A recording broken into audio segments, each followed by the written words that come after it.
Cette vidéo est sponsorisée par AnyTrans, un logiciel qui vous permet de transférer, sauvegarder et gérer vos données, que ce soit sur iOS comme sur Android.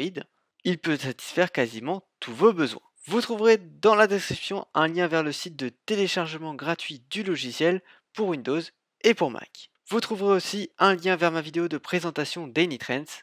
On passe maintenant au sujet de la vidéo. Hey, c'est Armand, on se trouve pour une nouvelle vidéo et cette fois on va parler d'iOS 12.1.1 qui est donc en bêta numéro 3. Ça fait une semaine que cette bêta est sortie. Sur le moment, j'ai vraiment pas eu le temps de faire de vidéo. Mais bon, vu qu'il y a quelques petits changements, je me suis dit qu'il fallait quand même que je vous tienne à jour. Pour la bêta 2 que vous n'avez pas vu sur ma chaîne non plus, c'est parce que là il y avait absolument rien d'intéressant. Et vu que j'avais pas le temps, j'allais pas faire une vidéo pour rien.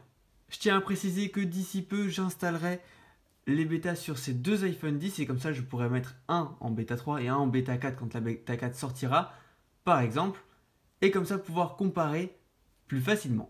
On gardera bien évidemment un iPhone en version officielle histoire de pouvoir aussi comparer. Et il se peut aussi qu'on ait un iPad qui soit en bêta. Affaire à suivre. Bref, cette bêta, qu'est-ce qu'elle nous apporte?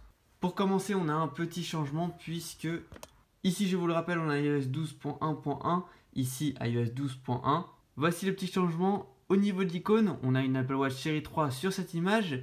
Et sur la nouvelle version, on a une Apple Watch Série 4. Comment est-ce qu'on peut la reconnaître? Déjà, elle est plus fine au niveau du cadran. Mais en plus, au niveau de la petite roue, c'est une cellulaire. Et le cercle n'est pas plein.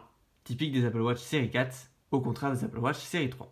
Donc c'est un petit détail, mais c'est toujours bien qu'Apple maintienne des icônes comme ça à jour. Autre différence avec cette nouvelle version, ça va être au niveau des boutons. Vous ne le verrez pas forcément, mais la taille des chiffres et des lettres va être légèrement plus grande. Si jamais vous voulez vraiment voir la différence, vous pouvez aller voir sur la chaîne d'Everything Apple Pro. Je vous mettrai un lien vers sa vidéo sur cette bêta.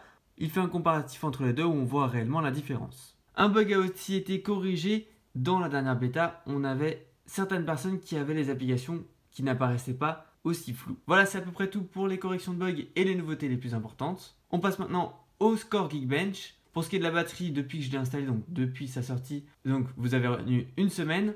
J'ai pas mal utilisé cet iPhone et la batterie tient très bien. Il n'y a pas de souci à se faire. Pour le test Geekbench, on reste à peu près sur une moyenne d'un très bon score et qui est très similaire. Donc ici, c'est la bêta numéro 3. Ici, la bêta numéro 2.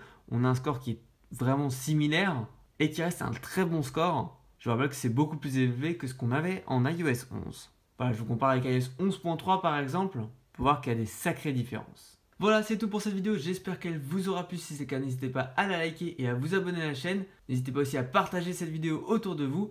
Et moi, je vous dis à la prochaine. Ciao!